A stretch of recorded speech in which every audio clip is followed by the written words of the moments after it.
Cache-maniacs.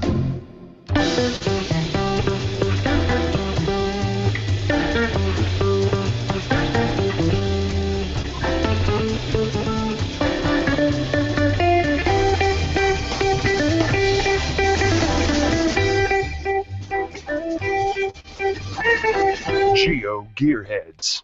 We're back for the 92nd installment of the GeoGearHeads with our much-anticipated show on night caches. I'm Daryl W4 for the Bad Cop, and we're happy you're checking out this show.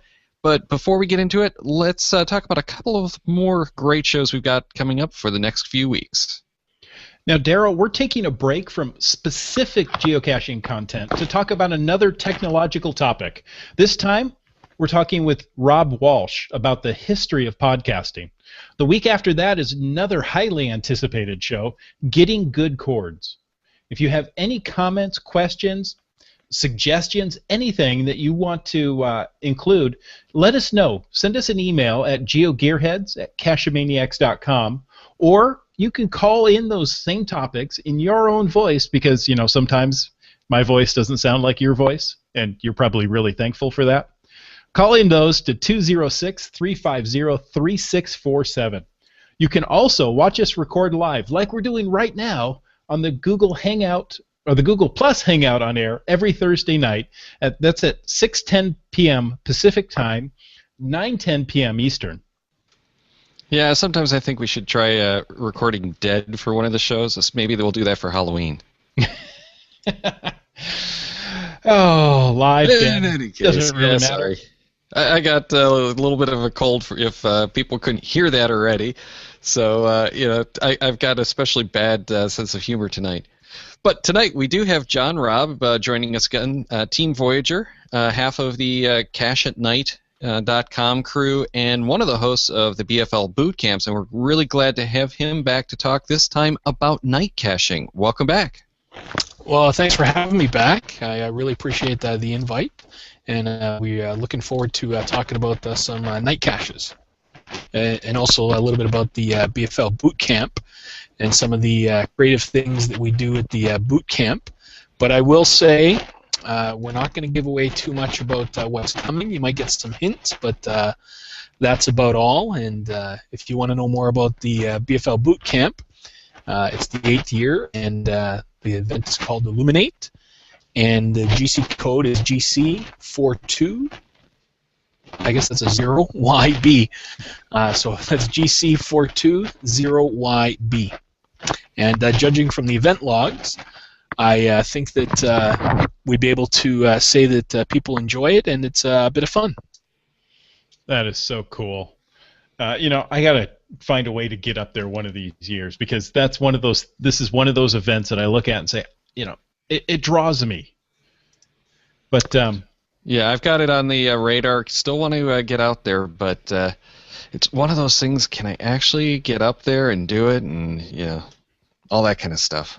Well, this year we have camping, so if you don't mind braving the cold, come on up and camp right on site.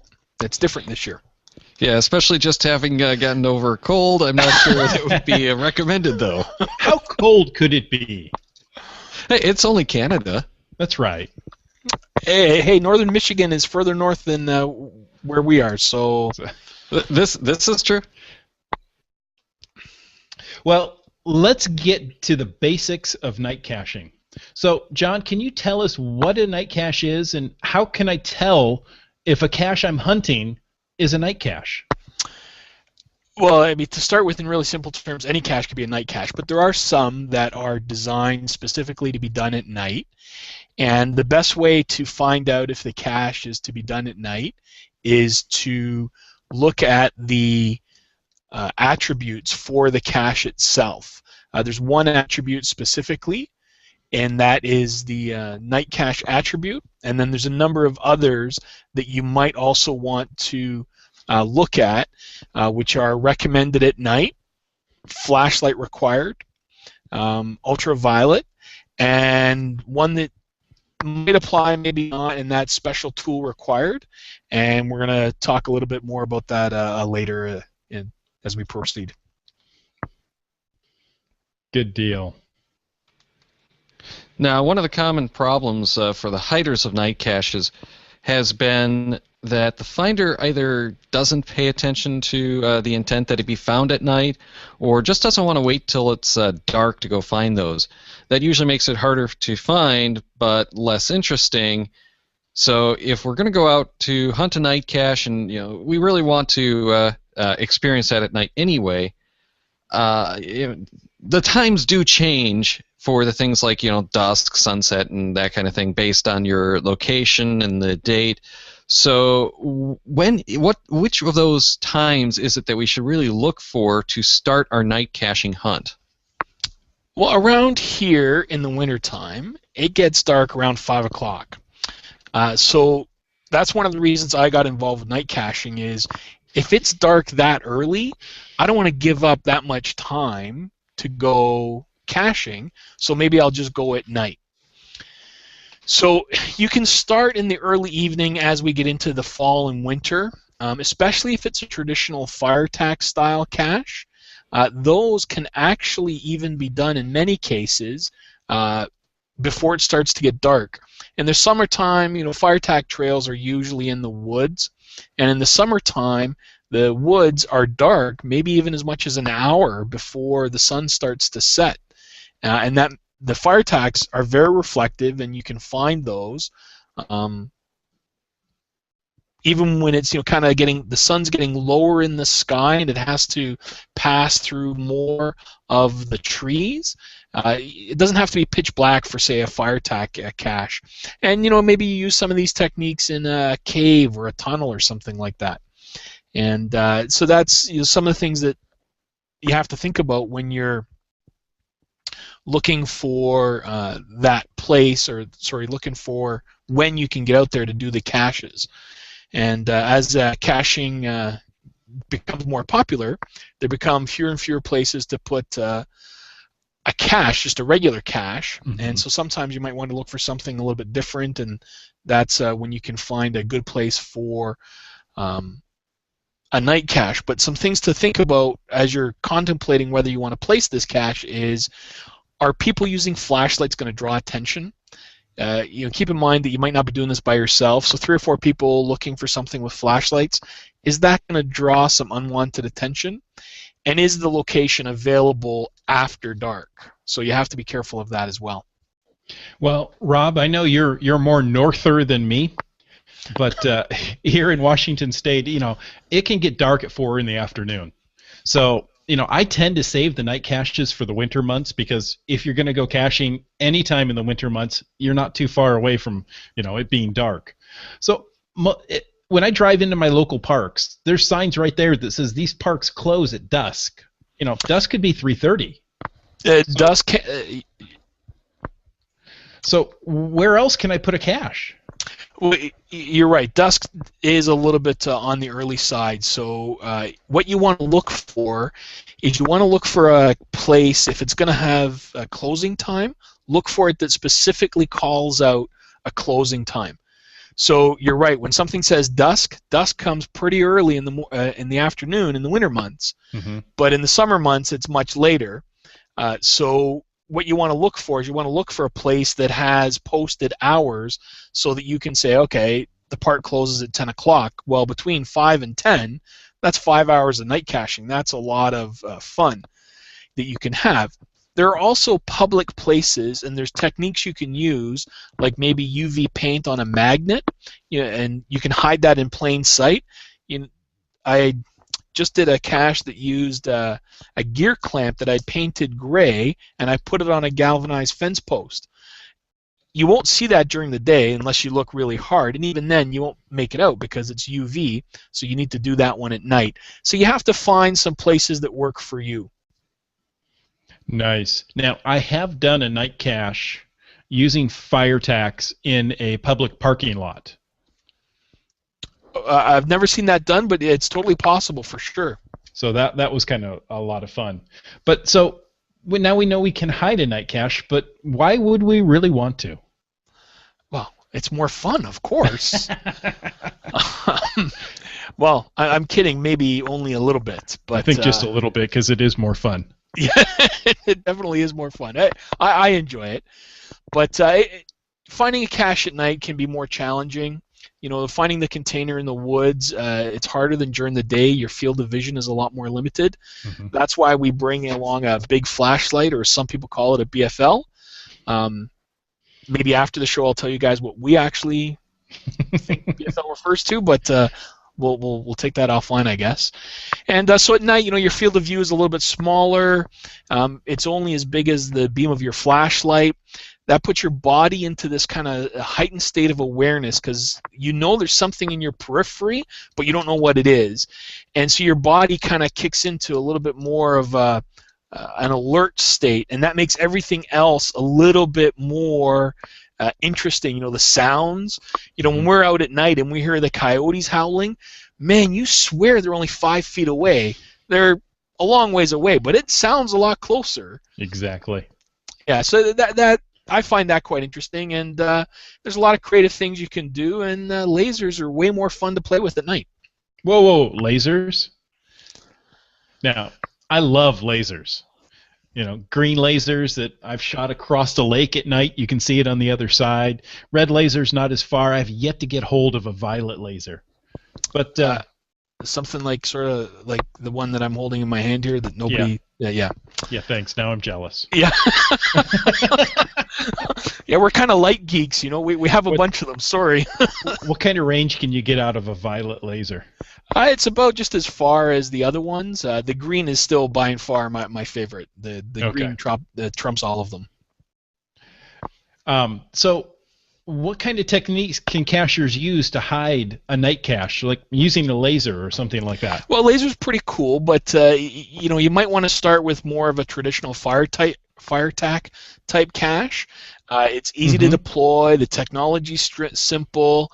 It's not going to fail on you, and that means lower maintenance. So that's a good place to kind of start, is with a fire tack night cache. Nice. Now, we've thrown around the term fire tack.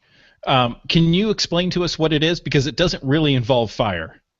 It does not involve fire. You're right. Good to point that out, yes. Fire tacks are small reflectors, about the size of a thumbtack, maybe a little bit bigger, and they reflect the light back from your light, primarily a headlamp. And it's the same or similar material as is used on street signs. So when you drive your car at night and it reflects the light back off of a street sign, it's that same kind of technology that's in a fire tack. They just happen to be a small form factor. There's some that are flat, and then there's some that are three-dimensional. So fire tacks is a brand name, and there's other trail reflectors out there. But I like the fire tacks because of their three-dimensional shape.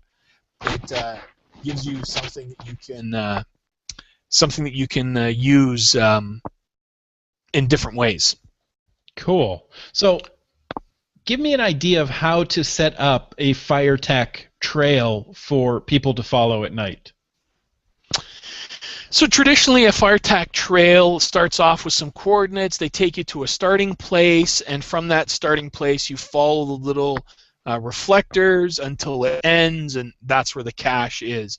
So that's a typical kind of style of a fire tack night cache. But fire tacks come in various colors, so you can use that to your advantage. Maybe you start off with a trail of white fire tacks, and there's one firefly.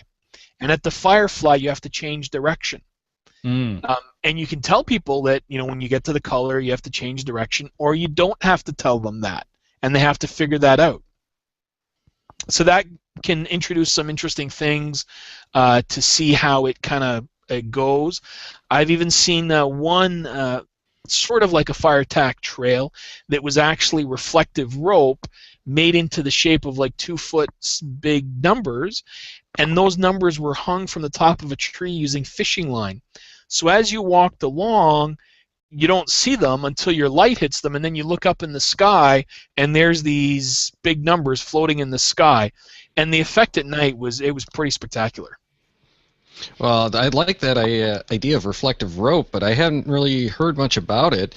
Yeah, most of the ones that I've looked at and done myself are the fire tacks and the UV caches, and we did talk a lot about the UV caches back on episode 58, so if anyone wants to go and get the details on it, that's a great place to go and get a lot of details. But can you give us just a quick recap of what those UV caches are? Sure, and thanks for having me on that episode. That was a lot of fun. And so UV caches are around here, certainly growing in popularity. We're seeing a lot more of them. There's kind of three main ways to do it. There's UV ink, UV paint, and UV monofilament. So UV ink, if you've ever gone to a nightclub with an invisible stamp or you've used invisible ink, that's UV reactive inks. It's water soluble, so it doesn't withstand the weather very well. You have to protect that so that it's not going to wash away. And one of the things that we do when it comes to UV ink is we write coordinates in black and then we write coordinates in UV ink. So when a finder gets the clue, they see the black coordinates and they say, perfect, off I go. And they start down the trail. And then maybe they realize later that they went to the wrong place. And they have to come back and try and do it over again with the correct UV coordinates. I quite like UV paint. It's much more durable. We have some of that in the field that's been out for a year, and no extra protection required. It's withheld up well to the elements, so that's pretty good. And you can use similar things, like I mentioned, the gear clamp. You can paint it on that, or maybe even magnets. You can paint it on a magnet and put that onto more of an urban setting. So that's another way that in those public spaces you can build a night cache using public spaces. Fire attacks in a parking lot, or a UV cache on a magnet that is maybe the same color as a light standard or something else. Mm-hmm. One of my favorites is UV monofilament. And monofilament, the way we do it is we have a little grid board, and you weave it to make shapes and numbers, and you use UV reactive and non-UV reactive so that during the day you can't tell what's on the board, but at night when you hit it with UV light you can tell the difference. And I have one of those that's been in the field for almost 2 years now, and it's doing quite well. It hasn't required any maintenance. This is a real hallmark. I'm really happy when I make a night cache that doesn't need a lot of maintenance, because sometimes they need a lot. Nice. And that gear clamp one was pretty cool too. Well, that I think pretty much covers what we need to know about night caching. Now, I've read some of these BFL logs, and I'm sure there's more that can be done there. Oh yeah, there's a lot more that can be done. Over the years at the BFL boot camp, we've had lasers, infrared, glow in the dark, some battery operated things, blinking lights, night activated solar lights, shine through, a whole bunch more.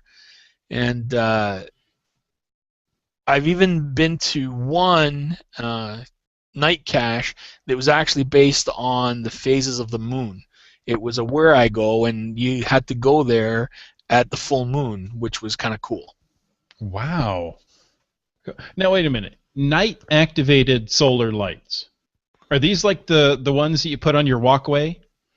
They're like the ones that you put on your walkway, but we do a little bit more with them, okay, than what's sort of there. Now I have to say the most technological cache I found was a night cache. And you followed a trail of fire attacks, and you found a container that had a remote control in it. Pressed the remote control, and it lit a laser pointing at the cache. Oh, a remote activated laser. Oh, that's pretty cool. That was really cool. But, that I looked at and go, wow, that might be beyond me. So what else can you use for lasers and night caching? Well, the first one that I ever did was kind of like a fire attack trail, but with a laser, and that you got coordinates. You went to a container. In the container was a laser. Okay. You took the laser out, but the cool thing about this laser is it had a piece of Lego glued to it. And at first I thought, geez, what's that for? But right next to the container was another piece of Lego, and you mated the two of them together, and that aimed the laser. And it kept the laser going in the right direction. Mm-hmm. And when you went to where the laser hit, what did you find but another piece of Lego? And you took the laser with you and you put it on the next piece of Lego, and you did that a few times, and that took you to the final. And I thought, oh, that's pretty cool. And we did it on a dark, foggy night, and that was a lot of fun. That certainly got me hooked on the whole laser thing for sure. I can imagine. Yeah, so the next, shortly after that, it was BFL Boot Camp, and my partner in Cache at Night, Ron, and I, we built a cache that used lasers, and it was a similar idea, but we had a three-dimensional kind of jigsaw puzzle piece that the holder had to fit in, and it only went in kind of like two ways, and then the laser went inside a container, and inside the container was a prism. So when you put it on the jigsaw puzzle piece, you didn't know which way the laser was going to go, and so you had to kind of figure that out, and then you had to kind of go from place to place. It was a lot of fun building it, and it seemed to be fun for people that were doing it, and one of the things that we discovered about lasers, and one of the reasons we put it in the prism in, was you can kind of brute force them if you know where it's pointing. So you don't really have to do it at night because you know the laser goes in a straight line, right? So that was one of the things we learned on that experience. Now I have done a fire tack cache where I missed a step, that led me to a series of coordinates. As I shine the light, I go, "There's a fire tack," and I jumped 2 steps because I was able to catch it at the position I was with my big flashlight. But that cache, you built with lasers. How long did that take you to set up? I mean, that sounds complicated. Well, there was one of the biggest complications is we can't affix anything to trees, right? So now how do you build something so that, much like your fire tacks where you're off in the wrong place because you missed one, how do we build it so that the aim is going to be consistent from cacher to cacher? So that was challenging, and we had to go back a number of times to sort out aiming problems and figure it all out, and it was pretty neat, but I realized that, wow, this is a tough go. I want to keep using lasers, but I need a different way to do it. So did you find a different way? Well, a better way was found, but it wasn't by me. Okay. The guys in the BFL crew are pretty smart, and one of them, Cacheketeer, is Roland. He built what was undoubtedly the best cache for that year's iteration of BFL Boot Camp. It was called Galaxy Far, Far Away, GC35FH5 for anybody that cares. And it was a Star Wars themed cache, and it was just awesome. You would go to coordinates, you'd shine your light, you'd find these fire tacks, you had to aim your laser in between the fire tacks. If it hit the target, it turned on a light, and oh my goodness, it was just so wicked cool. It was awesome. Ton of work for Roland. I mean, he spent days on this thing. He spent a fortune. It was well worth it though, man. It was freaking awesome. I loved it. It was a very cool cache. Oh, I can only imagine. So, I mean, when I saw that cache, I thought, you know what, this is a really cool idea. I really like this idea of using the laser to hit something that gets turned on. So I wanted something similar, and I went to one of the other BFL organizers, and Brain21, Dennis, and I said, Dennis, we got to do something different here. Can we build something? And that's when we actually came up with the laser loci, which is a product that we have built. We've had them made, and it is it's a very simple kind of piece of apparatus. It's a little circuit that fits inside a PET tube, and when you hit that with a laser, there's a light inside that will flash. Now, my man Dennis, he's a really smart dude, and he built this such that you can program the coordinates using a smartphone or your computer screen. You just hold the laser loci up to the screen, enter in the numbers, hit send, and it will update the laser loci based on flashes on the screen. It is pretty neat. and I'm really lucky that I hang around with a bunch of really smart dudes. Wow. That seems absolutely incredible to me. Well, it's a very neat idea, and Dennis put a ton of work into it, and we're very proud of it. There's a very similar tool that ours only works by laser, so you have to hit it with a laser, and it won't work during the day. There's another one, we call it light loci, that works by any kind of a bright light, and instead of flashing a little red light, it flashes digits. So you program in the digits, and then it will flash those digits when it gets hit by the light. So these are kind of two different ways to accomplish a similar thing of getting coordinates, either by laser or by flashlight. Yeah, both of those sound really cool. And I know that laser loci just started shipping or was just announced to be shipping. So I'm probably going to have to get my order in for one of those at least. Yeah, it's the day after we put it on the site, we had 4 orders. So people were waiting for it. We actually had people waiting for it to get on the site. So we're pretty excited about it. Oh, very cool. Well, so far we've talked about the white light, the UV light, even the single color light in the form of the lasers. And we kind of hit on it earlier with infrared back in that previous show. So this is something that we really wanted to get into this time around. So give us a little bit more info on that infrared technologies. Well, infrared, it's possible to build an infrared cache. I built one.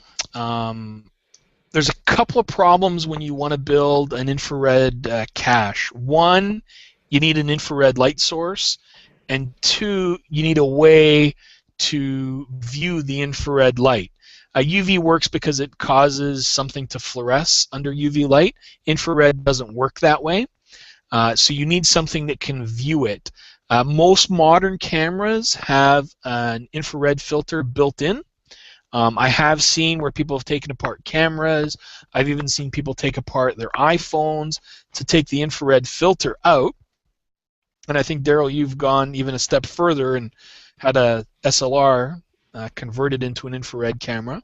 Oh yeah, and there are places that you can send your gear out for conversions, and there are even a few cameras that are actually built specifically for infrared. That's one of the challenges you have, is you need to have a way to view it. I use my handy-dandy Sony camera with a night shot, they call it, which is infrared. And this camera now I bought in 1999. It's about the only thing that I use this camera for is for infrared, but that's sort of what helps. So infrared can be kind of tricky when you want to build them. You have to find ways to filter out the white light so that only the UV or the infrared passes. You need a way to read the infrared. It's a pretty tricky way to build a night cache. I have got an idea for one way that I want to build it that might work a little bit easier, but I haven't found what I need yet, so you have to stay tuned for that one. So this sounds a little more complicated than the average cacher is going to get into. We're talking about constructing electronic elements. Is there anything that doesn't involve electronics that we could use for infrared? For infrared, the simplest way that I did it for one of my previous caches was I provided the infrared light and the cacher provided the battery. And there you had your infrared light source. You still needed a camera that would do it, but that's a little bit technical, more so than maybe some other people want to do. Okay. So it still uses electronics, in a way. That's not that complicated. But is there a way to build a really cool night cache? Because we're coming up on Halloween, and how fun is it to do a night cache in Halloween, right? Yeah, somebody out my way, they had a Blair Witch themed night cache, so that was a pretty popular one on Halloween. That was a lot of fun. But something that's electronic that's pretty simple for people to do is to use a solar light. I built one a couple of years ago, and it was really pretty straightforward. I just took a solar light that you buy at the store, and I put it inside a birdhouse so that the solar panel was still on the outside, but the light was on the inside. And then I would send cachers to the coordinates that were a little bit away from the birdhouse, Mm-hmm. and they would have to look for the light. Okay. The reason I put the light inside the birdhouse was so that you didn't see it when you were walking past. Mm-hmm. So that was a little straightforward kind of way. It didn't really require a lot. If you know how to use woodworking kind of things, drill a Right. couple of holes, you were good to go. The last solar light that I did, it required even less. I had a little owl that was a solar light. I took the owl off. I wrote some numbers on the inside. I put it back on, and then I put it in the field. So when the light turns on, you can see the numbers. That seems pretty easy. Yeah, it was pretty straightforward. I did have to do a couple of things there because the sunlight would shine through, and I had to block the sunlight out. Okay. But that was mostly just mechanical. It wasn't electronic or anything like that. That was just a light problem. So looking at the image, the solar light is inside the owl, and the whole owl illuminates, and then you can read the numbers? That's right. Okay. Okay. So basically it's a shadow. So the Right. light's on the inside, and it casts a shadow of the numbers onto the body of the owl in this particular case, and that's how you see the numbers. Right. Where in the birdhouse, the birdhouse blocked all the light except the hole, so literally you have to be line of sight to that birdhouse to see it.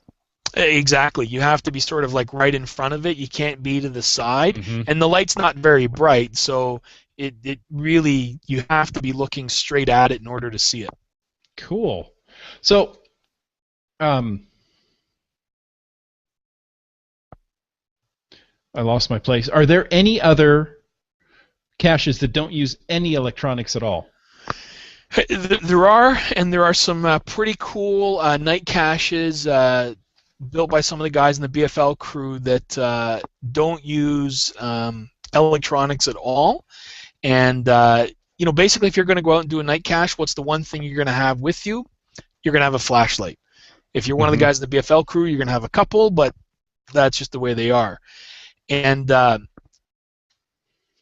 one of the best sort of no electronic, no anything, really simple, low maintenance, everything that I really, really like. Now you're talking my language. Yeah. Yeah. It was basically it was a metal bar, and on the metal bar were a bunch of little dots. And so when you looked at the metal bar, it was just a bunch of dots. You couldn't tell anything. And what you had to do is you had to shine your flashlight on the dots, and then take your flashlight off, and some of the dots would glow, sort of in a dot matrix kind of pattern for the numbers. Mm-hmm. And this cache was built by Chris Mouse, and he is sort of the master of low maintenance. He's built a number of caches that were very low maintenance, but this was pretty cool. It was low tech. It really didn't take a lot of, there wasn't a lot of electronics or construction. Sure. It was a piece of metal with some glow-in-the-dark paint.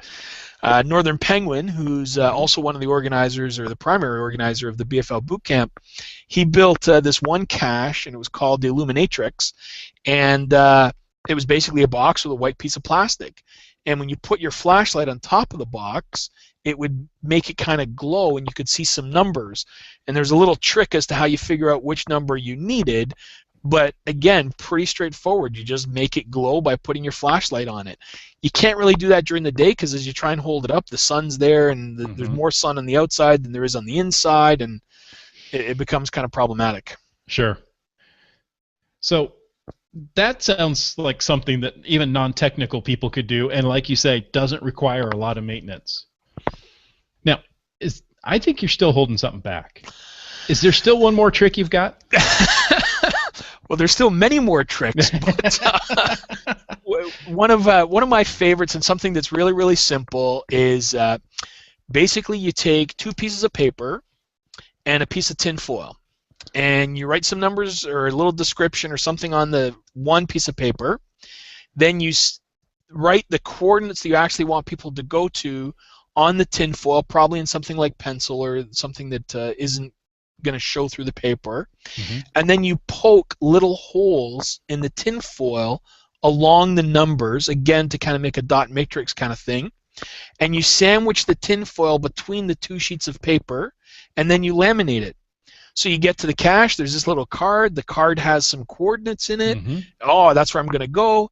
But in fact, you have to put your flashlight behind the paper and shine it through, and you can see the numbers that you need to actually go and find by shining it through. Totally low maintenance. You're going to have a flashlight anyway. Right. These are some great things for a night cache that's pretty straightforward to do.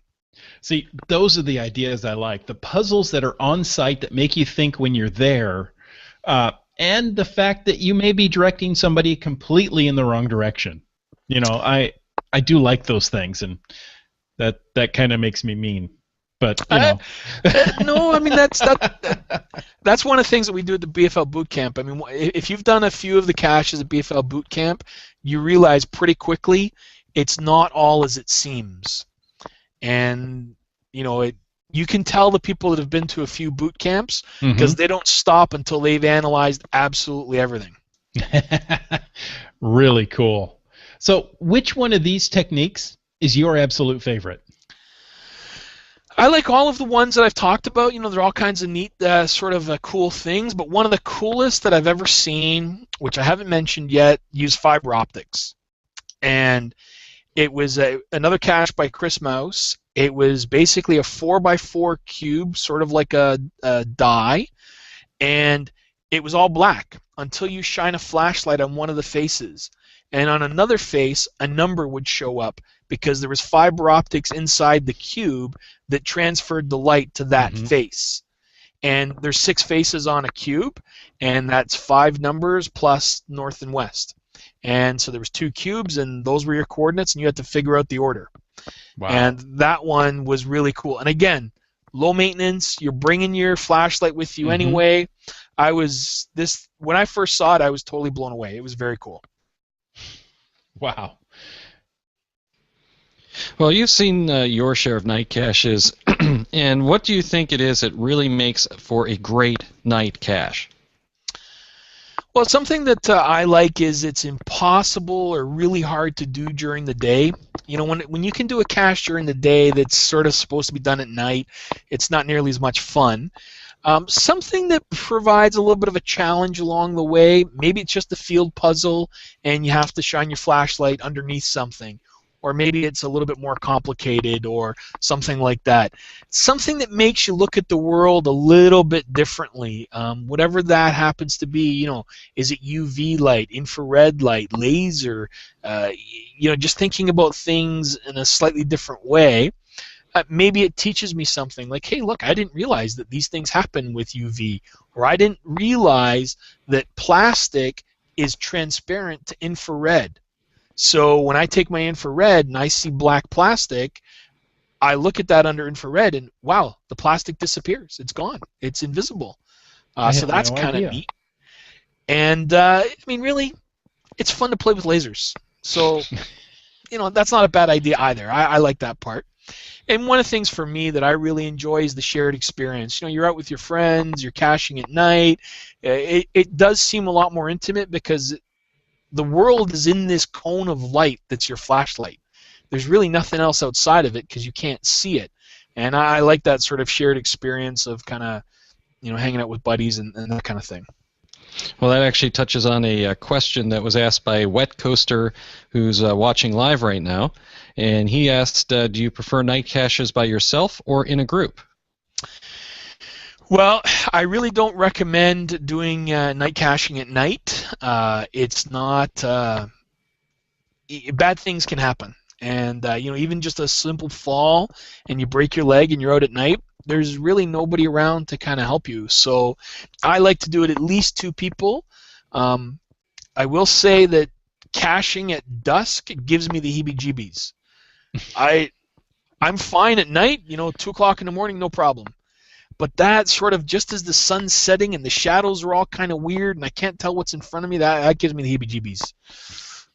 Yeah, that's one of the big things too. If it's just for safety reasons, I don't want to go out caching by myself on a night cache. But the more you have, the better it can be. because it's just it's that shared experience that makes it so much fun. Well, I agree. I really enjoy that part.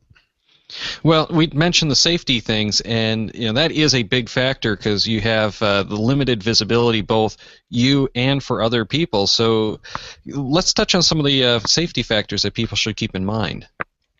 Well, for starters, for me, it all starts with a good headlamp. There's no substitute for having a good headlamp, one that's got a broad beam, it's nice and bright. That's a really good first step. We've talked about not going out alone. You don't want to do that. You don't want to go by yourself. Another thing is be seen. If you're going to do something kind of urban where people might be driving by or something like that, you want to make sure that people can see you. So maybe not dark clothes or something that's easier to see. If you're going to go out in the woods and do a night cache, you might want to take a glow stick for the kids. Because the kids sometimes drop their flashlight, turn it off, whatever. If you attach a little glow stick to them, then you'll be able to find them even if they've got the light off, because you want to be able to find the kids. And if you're going to do a lot of night caching, we have these battery-operated glow sticks. It's too bright in here, so you won't see much of it, but we're pretty excited about these. They last all night on a set of batteries, and cool part is you can turn them off.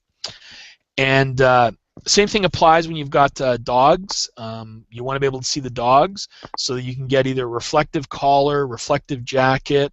We have a light-up collar that looks pretty freaky actually when the dog's running around in the woods. But I really like those.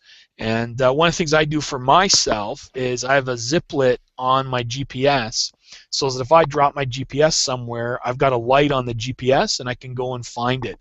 So you can put that on your camera, you can put on a GPS, whatever it is, so you can go and find it, because there's nothing worse than losing stuff at night. Yeah, exactly. Like you say, your visibility is so limited to just where that light hits that if it could be a foot away from where you're looking and you won't see it. Exactly. So where can we get some of this cool stuff? Well, I'm really glad that you asked about that, actually. If you head over to cacheatnight.com, which is our store, you'll be able to find a lot of the things that we talked about tonight. And we don't carry everything that I mentioned tonight. Some of them are kind of custom. They were made by people that are building the caches. But the more regular elements, you'll be able to find those on our website. And we actually we have a discount right now on the laser loci for GeoGearhead listeners. So if your listeners go online right now, they'll get a $5 discount by selecting that when they order a laser loci. So we thought we would do that for having us on. Well, thank you. I'm gonna go get one of those. Yeah, definitely a good toy to get, and I just dumped a whole bunch of money on your site not too long ago, getting a bunch of stuff for safety kind of things, and just some good old toys. So, and I think Daryl, you might be a little bit surprised when you get your package, maybe. Oh, okay. You didn't get everything you thought you did. Yeah. Well, maybe you got something else. Oh, it's the other way around. That's right. Yeah. Well, my first one that came was the slap lights, which are these great little. They're like the slap bracelets that you used to have when you were a kid, and they actually light up. So I just have those that I take around with me when I go, walking around town at night now, because it's just that added visibility, and they're just awesome to have that, on your arms so that they're moving and everything, and they blink. So just great little toys. Nice. Well, thank you again, Rob, for John Rob, for being on the show. And everyone should check out that BFL boot camp. Is there anything that you can really give people to entice them to maybe come up this year?